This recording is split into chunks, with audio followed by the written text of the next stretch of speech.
You need to know these camping food storage tips to make sure that your food is safe and fresh. Starting off with number 1, utilize the bear boxes at all times. It is essential that you utilize bear boxes when they are given to you. Bears are voracious eaters. They literally spend most of their day trying to find food. And so if they find human food, which is very calorie dense and easy to get, then they're going to choose that over some natural berries that they get a few calories out of for a few hours of work. Trust me. If a bear is able to get into your food just once, then it's going to keep coming back again and again. And eventually it's not going to be scared of humans. And it might even become aggressive towards them. And for that reason, if this happens and a bear exhibits that behavior, most of the time that bear has to be put down. And if you really stop to think about it, it's not the bear's fault.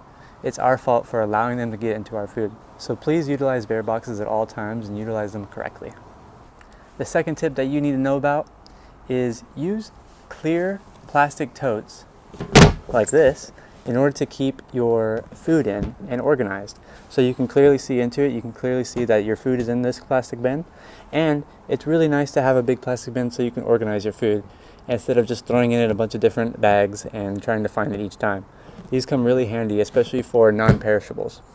Food storage tip number 3 is to keep your food in air-sealed containers. It's going to make them last a lot longer, be a lot fresher, and it works great for both non-perishables and perishables. So you can keep these in your icebox, or you can just keep them in your plastic bins that I showed you earlier. Tip number 4, if you really want to take it up a notch, is to organize your food into those plastic drawers. So you know those plastic drawers that used to be cool but no one uses them anymore because they're kind of tacky? Well, if you still have some of those lying around, use it to organize your food while you're camping. And if you're camping in an area where bears aren't a problem, then you can throw them right into the back of your car, and once you pop up in your trunk, they're easily accessible, and it's like a little food pantry. It's pretty cool. So if you can do that, that's a really cool way to organize your food. All right, tip number 5 is to use 5-gallon jugs in order to store your water in. So these come in really handy when you're camping. So you don't have to carry a bunch of 1-gallon jugs or a bunch of disposable water bottles. You can have different ones, one for drinking water and one for other activities, but it's really nice to have these, really convenient and easy to carry. Tip number 6 is to freeze your meats before you go. So you're going to be keeping your meats in your ice chest on ice, but if you actually freeze them before you leave, then they'll last a lot longer. So even once the ice melts, they'll still be actually a little bit frozen usually, especially if you keep them under a significant amount of ice. Tip number 7 is to never store food inside of your tent. Animals big and small will work their way into your tent in search of your food. A good rule of thumb is to just never bring any food near your tent at all. So you should eat separately from your tent.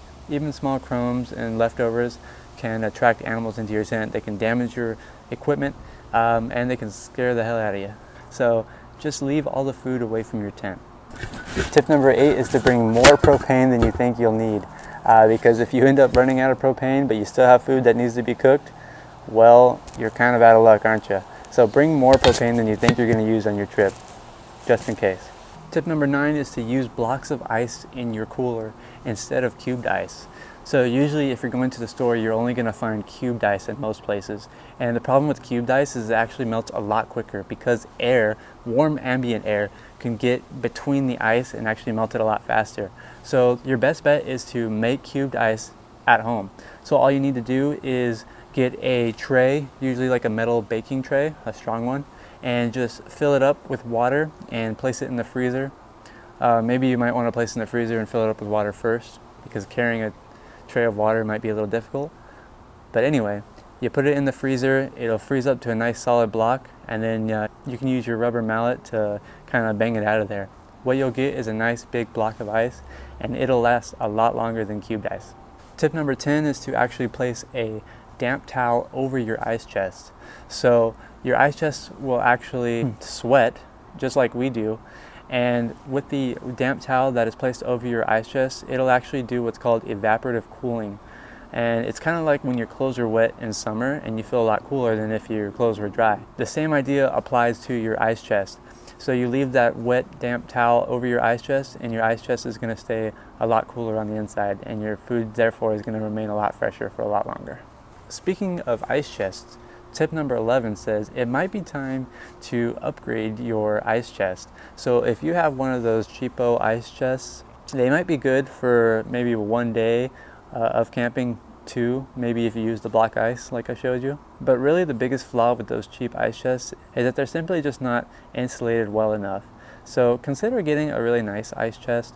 Not only will it keep ice longer and therefore keep your food fresher longer, but the ice chest itself should last a really long time if you're getting a good quality one. And last but not least, tip number 12 is actually pretty cool. If you're really into upgrading your camping experience and going glamping, then consider getting a portable fridge. So a portable fridge is a big step up from a regular ice chest. And the only real reason I would see someone needing one of these is if they're camping for a really long time, maybe in a dispersed fashion. But they are pretty cool. They're literally fridges that you can take anywhere, including camping, and they usually have to run off of some kind of really powerful power source, but they are a really neat idea.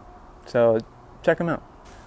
Alright, if you like these 12 food storage tips, let me know in the comments below. If you have any more to add, please add them in those comments.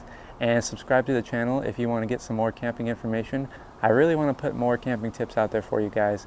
Just show me that you want it. Please subscribe to the channel.